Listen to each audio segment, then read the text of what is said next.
You're listening to The Observing Eye. Pirate radio for the mind. Coming at you fresh from the computer hell cabin.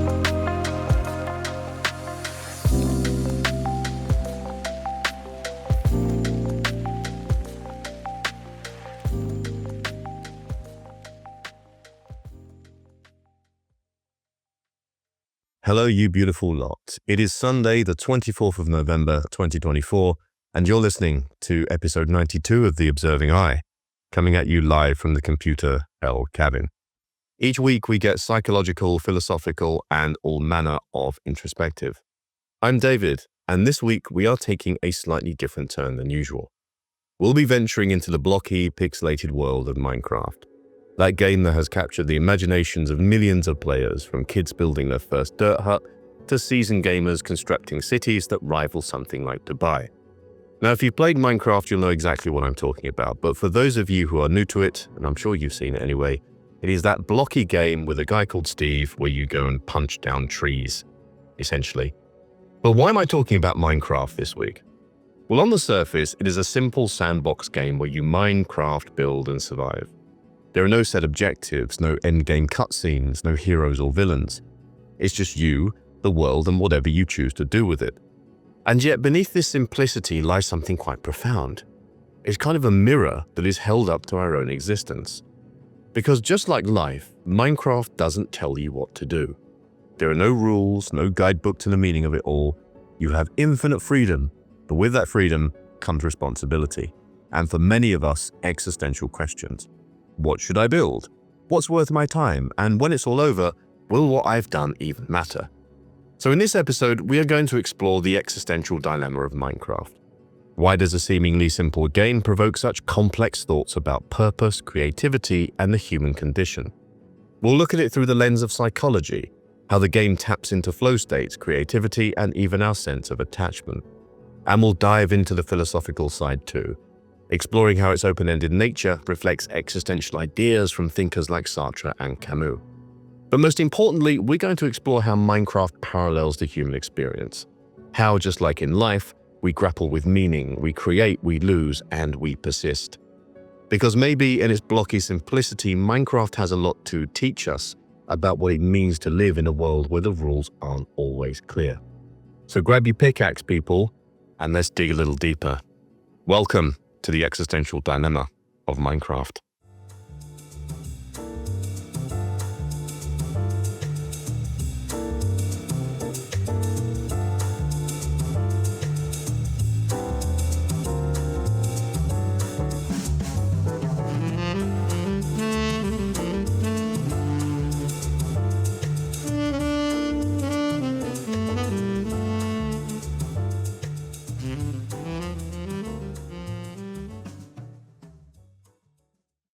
So let's start by stepping back and looking at Minecraft through a philosophical lens.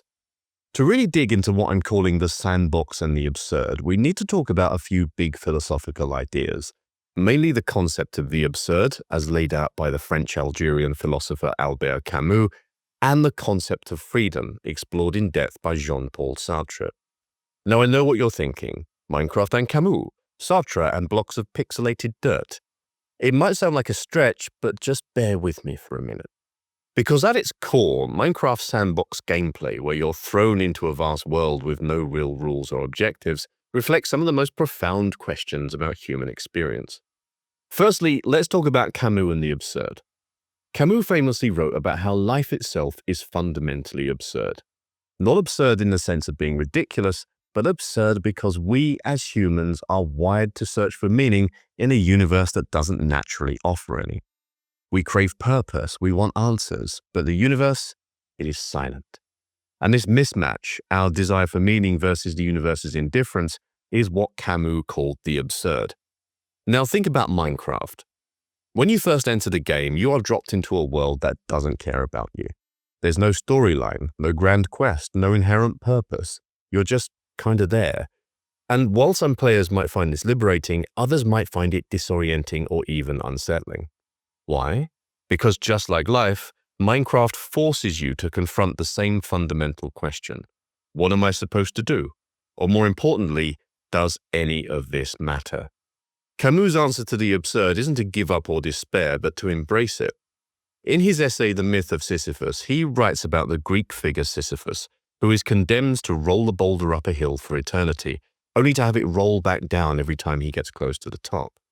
For Camus, Sisyphus is the ultimate metaphor for human existence, and his triumph lies in accepting the absurdity of his task.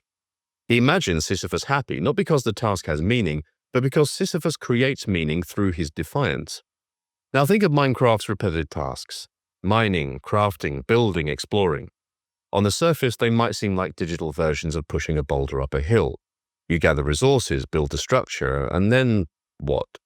You could tear it down and start again, or you could move on to build something else. There's no ultimate goal, no final reward that gives meaning to all of this effort.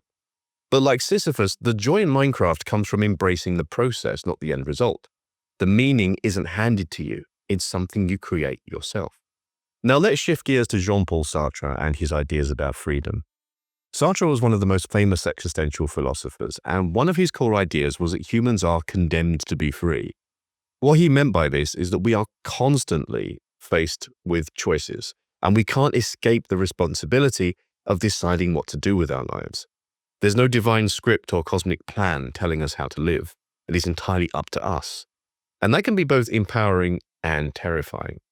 Minecraft is a perfect illustration of this kind of radical freedom. When you enter the game, you are faced with an overwhelming number of choices. Do you start gathering resources, build a shelter, explore the world, farm, fight mobs, construct a monument, or just wander aimlessly? There's no right or wrong answer. Just like in life, you are free to choose. But with that freedom, as Spider-Man says, comes great responsibility. The game's open-ended nature forces you to confront the question of what you want to do, and more importantly, why you want to do it. And just like in life, this freedom can lead to what philosophers call existential anxiety. Sartre talked about how the burden of making choices can feel overwhelming because every choice you make excludes all the other possibilities. If you decide to spend hours building a massive castle, that means you're not spending time exploring the world or hunting for treasure. In real life, the stakes feel even higher. Choosing one career path means letting go of countless others. Starting one relationship might mean closing the door to another. And in both Minecraft and life, this freedom can leave us feeling paralyzed by indecision or overwhelmed by the sheer number of possibilities. Finally, I want to bring in my old friend Martin Heidegger, another existential philosopher who had this concept he called being in the world. It's a bit abstract, but the idea is that our existence is deeply tied to our engagement with the world around us. Heidegger believed that we are not isolated minds floating in a vacuum. Instead, we exist as part of a larger world, and we find meaning through our interactions with it. Minecraft embodies this concept beautifully. The game world isn't just a backdrop, it's an active part of your experience. You dig into the earth, chop down trees, build structures, and survive against mobs. Every action you take connects you to the world in a tangible way. And it's through these interactions, mining that first block of coal, crafting your first sword, or building a home, that you create meaning. You don't passively exist in Minecraft, you engage with it. And it's through that engagement that the world starts to feel alive. And isn't that what life is like? We don't find meaning by sitting back and waiting for it to come to us. We find it through our actions, through our relationships, and through the things we create and nurture. Heidegger's idea of being in the world reminds us that meaning isn't something out there waiting to be discovered. It's something we build, block by block, so to speak. So when we look at Minecraft through the lens of philosophy, it becomes so much more than a game. It's a kind of sandbox simulator for the human condition, a space where we can explore the absurdity of existence, grapple with the freedom and responsibility of choice, and find meaning through our interactions with the world around us. Whether you're building a towering castle or just digging for diamonds, Minecraft challenges you to create purpose in a universe that doesn't hand it to you. And in that way, it's not just a game, it's a reflection of life itself. And the best part, unlike real life, if you make a mistake in Minecraft, you can always respawn back in your bed. Wish I could do that in real life. Coming up next, we are going to dive into the psychological side of Minecraft, how it taps into creativity, flow states, our sense of attachment, and there's a guy whose name I can never pronounce. But first, I am contractually obligated to give you a word from our sponsor. fucking asshole this week.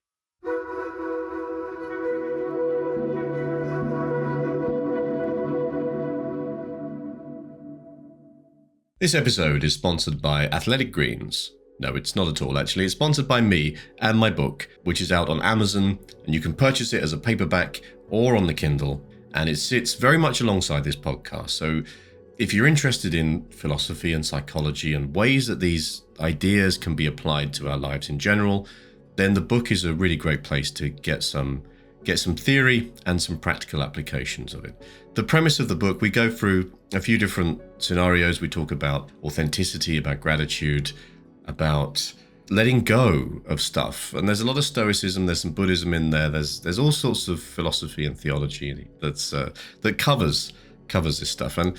And the end point of it is for you to be able to reflect upon yourself and whether you are living according to how you would want to live organically, or whether you've adopted all of these frameworks and ideas that come from the external. God knows there's enough of those that hit us every day.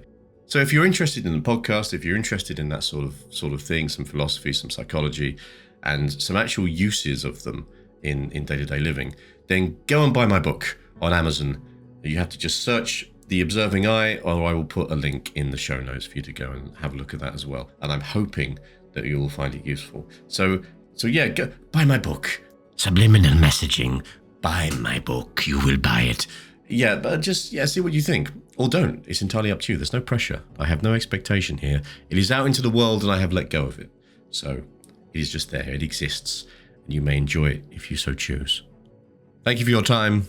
And we now return to the transmission.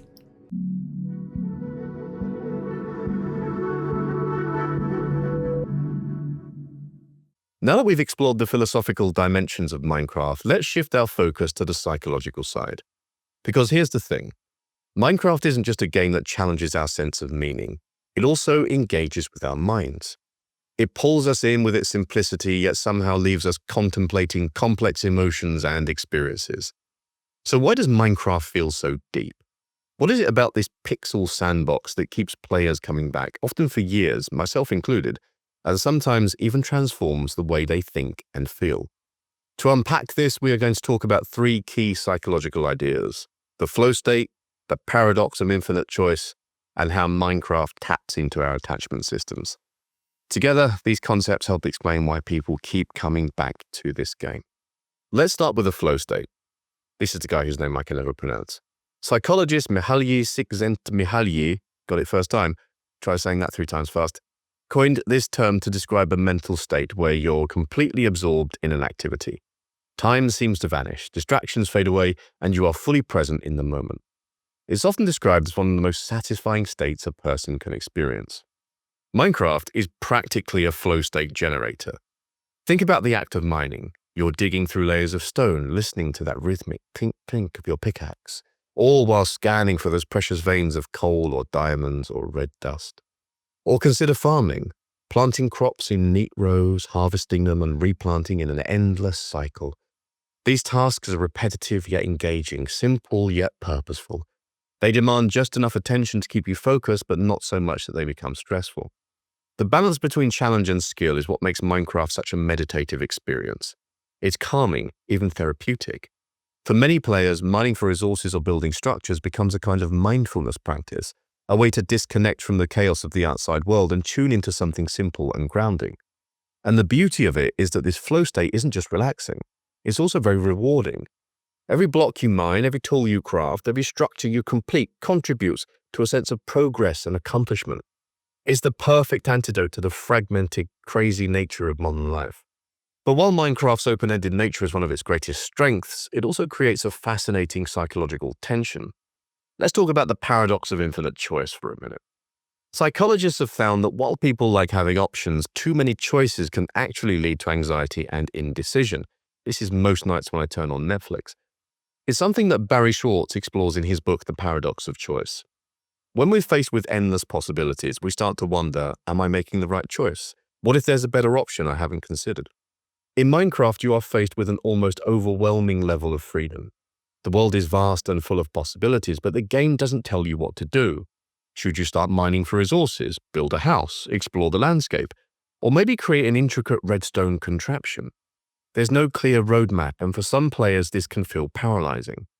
After all, if you're free to do anything, how do you decide what's worth doing? Interestingly, this mirrors a challenge many of us face in real life. Whether it's choosing a career, a partner, or even what to watch on Netflix, the abundance of options can make decision-making feel like a high-stakes game. And just like in life, the fear of wasting time in Minecraft can creep in. Should you spend hours building a beautiful home, or should you be hunting for rare loot? Should you stay in one area and perfect it, or explore the furthest reaches of the map? And here's where Minecraft offers a psychological lesson. There's no wrong way to play. The game teaches you to embrace the process, to follow your instincts, and to find joy in the journey rather than fixating on an end goal. And that's a powerful reminder for life outside the game as well. Now let's talk about something you might not expect from a game like Minecraft: emotional attachment. For a game with no real characters, no dialogue, and no narrative, Minecraft has a surprising way of tugging at your heartstrings. And this has a lot to do with how it taps into our psychological attachment systems.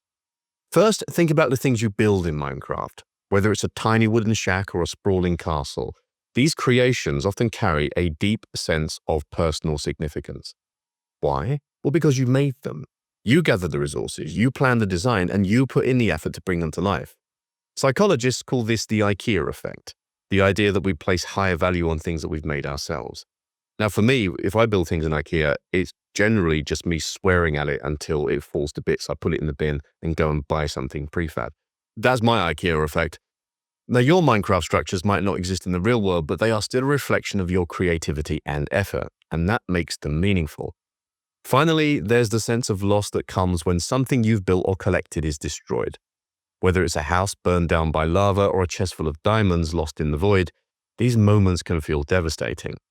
And this is where Minecraft reminds us of an uncomfortable truth. Nothing lasts forever. Just like in life, things in Minecraft are impermanent, and learning to cope with that impermanence, whether by rebuilding or starting fresh, is part of the experience. So why does Minecraft feel so deep?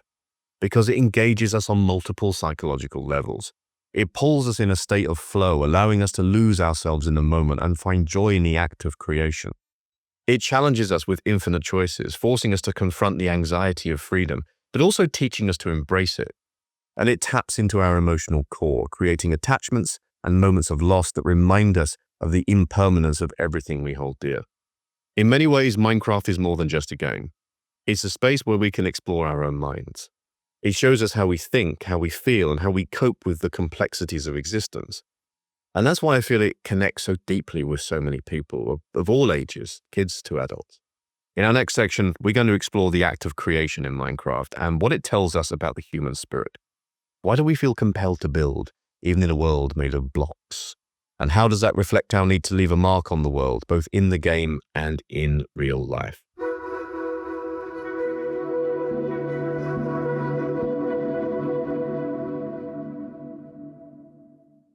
Let's talk about creativity, the drive to build, design, and make something where before there was nothing. It's one of the most defining traits of the human spirit, and in Minecraft, this creative impulse takes center stage. The game is often described as a sandbox, but really it's much more than that. It's a canvas, a workshop, a stage for self-expression and invention. And it invites us to do something that is uniquely human, to create.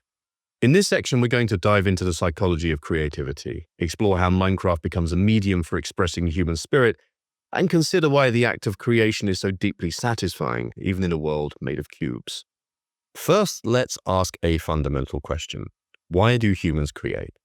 Why do we feel this innate need to build, to express, to make something tangible out of our imagination? Psychologists have a few answers to this. For one, creation gives us a sense of control. In a world that often feels chaotic and unpredictable, making something with our own hands, or in this case with a mouse and keyboard, offers a sense of order. It's a way of asserting ourselves in the world, of saying, I exist and I can shape the environment around me. In Minecraft, this sense of control is amplified. The world begins as a blank slate, waiting for you to mold it. You can tear down a mountain to build a castle or plant a forest where once there was only sand. This freedom to create and to reshape the world as you see fit can be incredibly empowering. But there's more to it than control. Creation also taps into something deeply personal, the need for self-expression. Every structure you build in Minecraft is a reflection of your identity. Maybe you're drawn to clean, minimalist designs, or maybe you prefer sprawling, chaotic builds with no rhyme or reason. Whatever you make, it is uniquely you, and that act of self-expression is vital to our sense of self. Minecraft is unique because it's both a tool and a medium. It gives you literally simple building blocks and lets you decide what to do with them. You want to build a cottage in the woods? Go for it. Perhaps a futuristic skyscraper. Or maybe you just want to dig a really big hole because you just like really big holes. This game doesn't judge, and neither do I. It just provides the tools and says, here, make something. This freedom to create anything has turned Minecraft into a kind of virtual art studio. Some players recreate real-world landmarks, while others design fantasy worlds straight out of their imagination. There are entire servers dedicated to collaborative art projects where players work together to build massive sculptures, cities, and even working machines powered by redstone. Now, the engineering me is like, those things people build are incredible. That's totally off topic, but seriously, some of the things people build in Minecraft are insane. Now, here's where it gets interesting. When you step back and look at those creations, they are deeply human. They show ingenuity, collaboration, and a desire to connect with others. Even in a digital space, the act of creating becomes a way to communicate, to share ideas, and to leave a mark. And isn't that what creativity is all about? Now let's talk about the sheer satisfaction of building. There is something incredibly rewarding about taking raw materials and transforming them into something new. In psychology, this is called effort justification, the idea that we value things more when we put effort into them. The harder we work on something, the more it means to us. In Minecraft, this plays out every time you complete a project. Think about the process. You start by gathering resources, often through repetitive and sometimes tedious tasks like mining or chopping wood. Then you plan your build, laying out the foundation and thinking about how all the pieces will fit together. Finally, you watch it all come to life as you place the last block and step back to admire your work. That sense of accomplishment is powerful. It's not just about the finished product, it's about the journey to get there. And in a world where so much of our time is spent consuming, Minecraft offers something different. It gives us a chance to create, to produce something that is entirely our own. Of course, creativity doesn't have to be a solo endeavor. One of the most remarkable aspects of Minecraft is how it encourages collaboration. This collaborative creativity speaks to something deeply rooted in human nature, our need for connection. When we create together, we form bonds.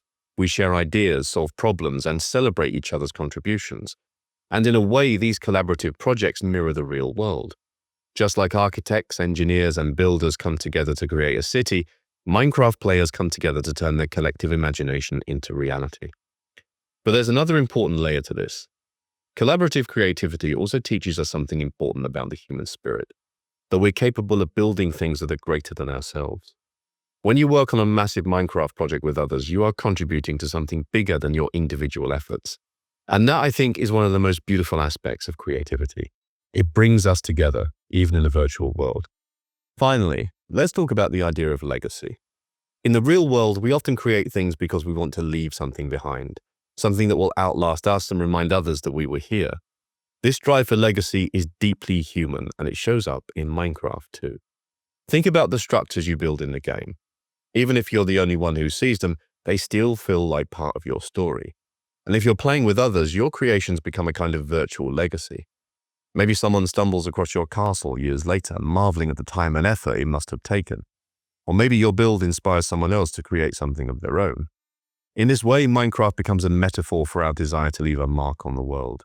It reminds us that even in the simplest acts of creation, we are shaping something that matters, if only to ourselves. So what does Minecraft teach us about creativity and the human spirit? It shows us that the drive to create is more than just a hobby or a pastime.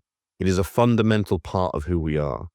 Whether we're building with blocks or painting on a canvas, we're expressing ourselves, connecting with others, and leaving a legacy. And in a world that often feels chaotic and fleeting, that act of creation reminds us of our ability to shape something meaningful. Coming up next, we are going to explore how Minecraft handles the concepts of death, loss, and the endgame. What happens when we face impermanence in a world where everything feels so personal?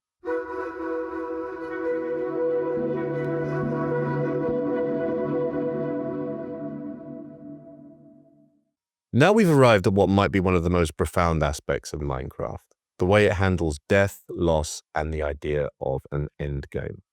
It's fascinating how a game with no set narrative, no deep lore, and no emotional dialogue can still evoke such a visceral response to something as universal as loss. Whether it's the first time you lose all your diamonds in lava or the bittersweet moment of defeating the Ender Dragon, Minecraft creates moments that feel surprisingly heavy. In this section, we're going to explore how Minecraft mirrors real-life experiences of death and loss, why its take on impermanence resonates so deeply, and what the so-called endgame teaches us about meaning and closure. Let's start with death, start cheerful. In Minecraft, dying is not the end, at least not in the same way it is in real life. Your character respawns, ready to jump back into the game, and yet death still carries weight. That's because Minecraft attaches real consequences to dying. You lose your items, your experience points, and sometimes even your sense of direction. If you're far from home, you might not even know how to find your way back to where you died. This mechanic makes death in Minecraft more than just a temporary setback. It's a reminder of the fragility of your progress.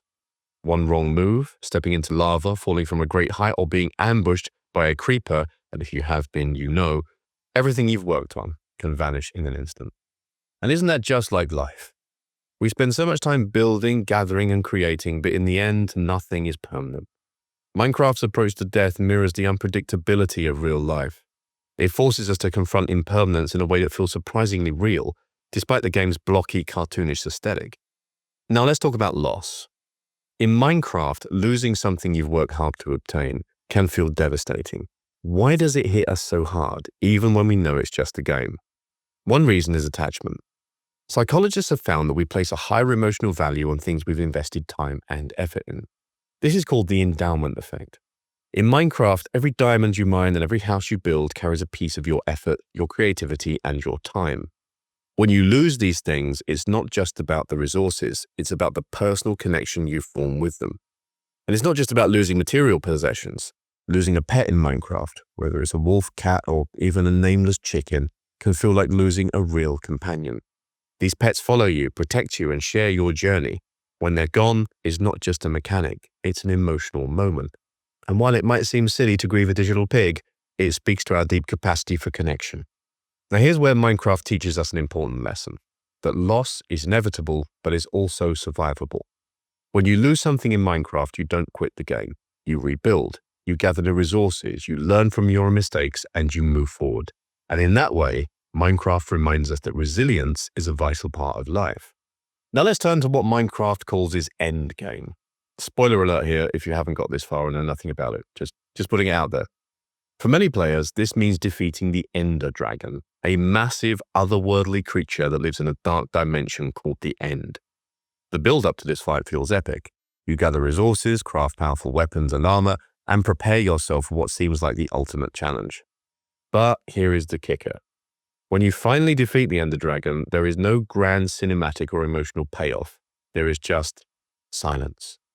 Sure, you're going to get a ton of experience points, and there's a cryptic end poem that plays, but the game doesn't really acknowledge your victory. It just continues. You can go back to your world, start new projects, or explore new biomes. The dragon's death doesn't finish the game. It's just another moment in your journey. And this raises an interesting philosophical question. What does it mean to win in Minecraft? Is it about defeating the Ender Dragon, or is it about the things you've built, the challenges you've overcome, and the memories you've made along the way?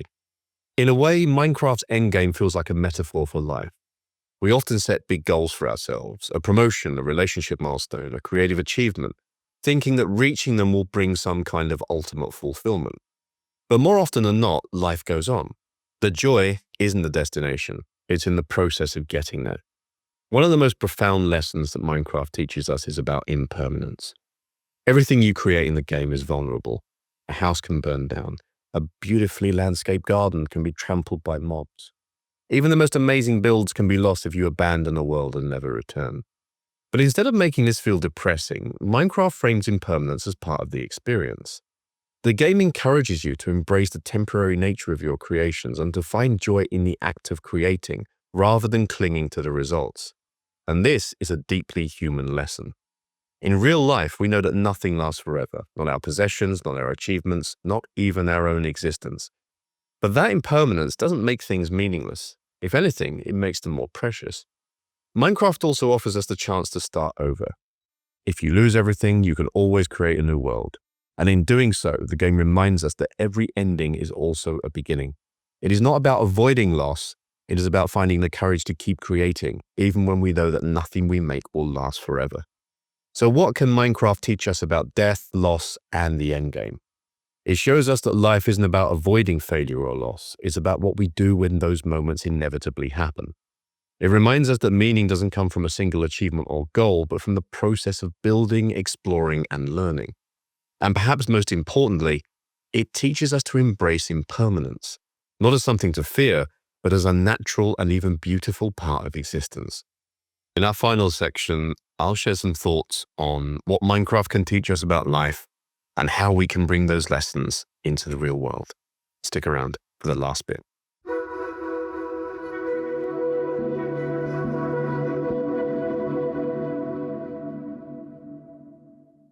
In this section, we're going to pull everything together and explore the lessons Minecraft offers.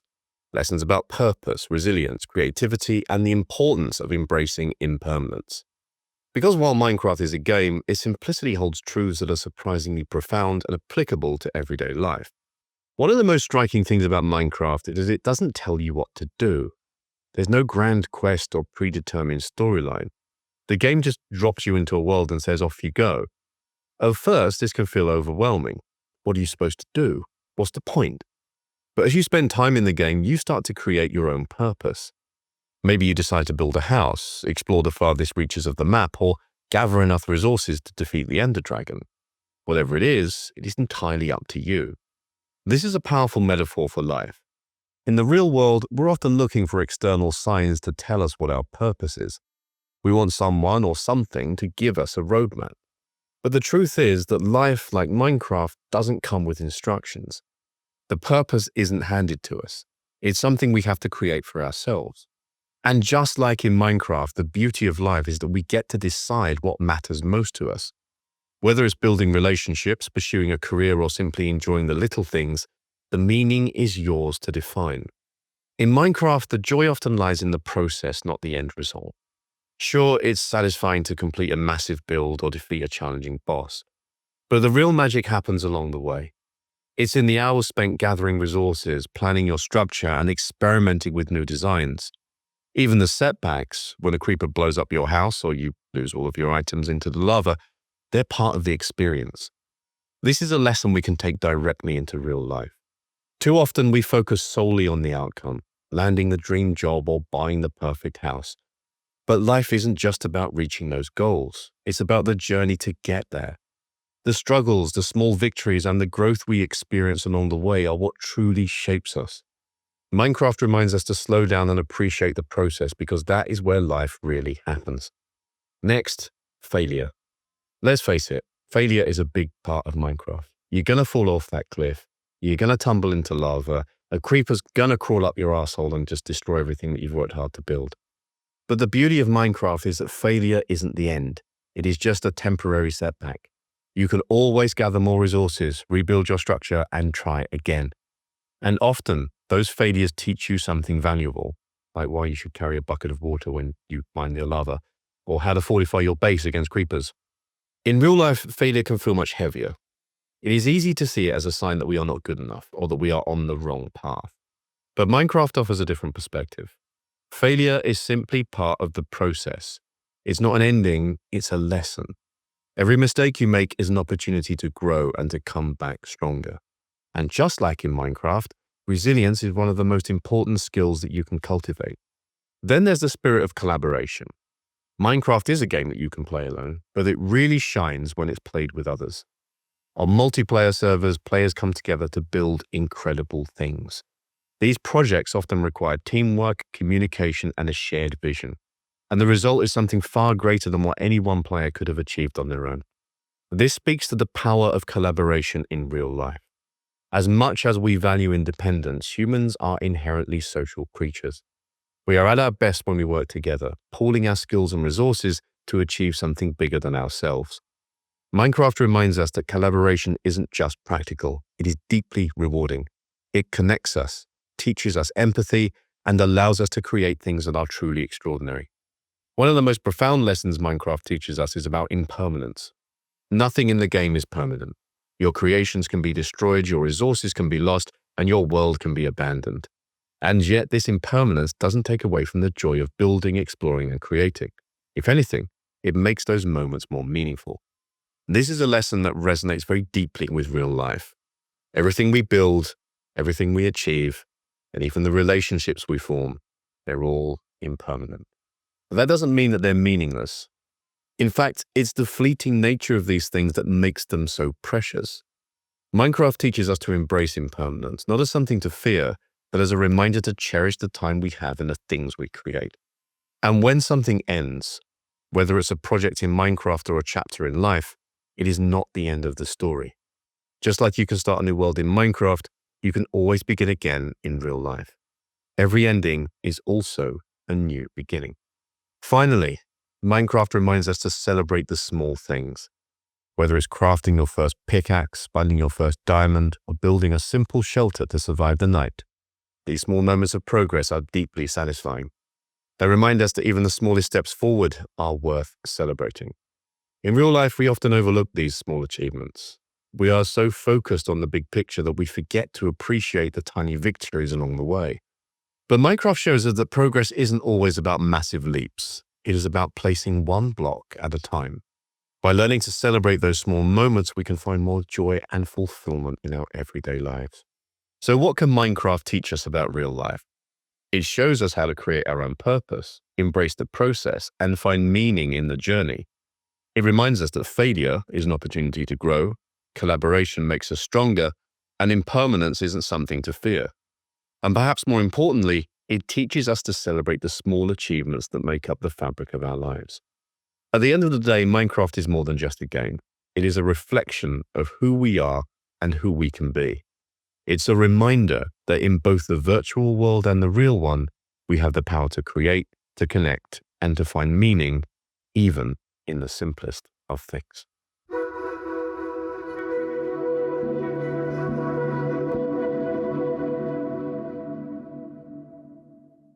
And that, ladies and gentlemen, is all I have to say on the existential dilemma of Minecraft. What started as a simple sandbox game has revealed itself to be something far greater, a reflection of life itself, distilled into blocks, tools, and infinite possibilities. We've looked at how Minecraft embodies existential philosophy, forcing us to confront the absurdity of freedom and the weight of creating our own purpose. We've seen how it taps into the psychology of flow, creativity, and emotional attachment. We've explored how it mirrors our struggles with impermanence, our triumphs in collaboration, and our endless drive to leave a legacy. And ultimately, we've learned how Minecraft teaches us lessons about resilience, joy, and meaning that extend far beyond the digital landscape. So what's the takeaway from all this? Is that Minecraft in all its simplicity holds a mirror up to the human condition. It reminds us that life, like the game, doesn't come with instructions. It's messy, unpredictable, and fleeting. But within that uncertainty lies an incredible freedom. The freedom to create, to connect, and to make meaning, one block at a time. And maybe that's the ultimate message of Minecraft, that life's beauty isn't found in a final destination or a clear-cut win condition. It's found in the journey, in the choices we make, and in the worlds we build along the way. So as you log off from this episode, I'll leave you with this thought. What would your life look like if you approached it like a Minecraft world? If you embraced freedom with curiosity, setbacks with resilience, and the passage of time with gratitude? Because just like in the game, your life is yours to shape. The tools are in your hands. Thank you for joining me on this exploration of the existential dilemma of Minecraft. I hope that it's given you some new insights, not just into the game, but into yourself as well. And if you're one of the beautiful people that have subscribed to the podcast, I just want to give you a huge thank you. Your support is deeply, deeply appreciated. If you've enjoyed this episode and you aren't subscribing, then perhaps you might consider doing so. Or perhaps you could leave us a review, or you could share it with someone that you think might find it interesting. Because your support helps us to continue to bring you this sort of content. As always, if anything in this episode has resonated with you in any way, then I would love to hear from you. You can share your stories via Patreon at patreon.com/theobservingeye, or on social media. You can find us on YouTube at youtube.com/@theobservingeye and on TikTok and Instagram with the handle @theobservingeye as well. You can even email us. You can email me at david@theobservingeye.com. And do not forget that we have a newish website now, which is theobservingeye.com. You can go and find all of our podcasts and some updates and stuff and some articles on there as well, if you're interested. Take care, everybody. Much love, and I'll catch you soon. You've been listening to The Observing Eye. Thanks for spending some time with me today. I hope it's been useful.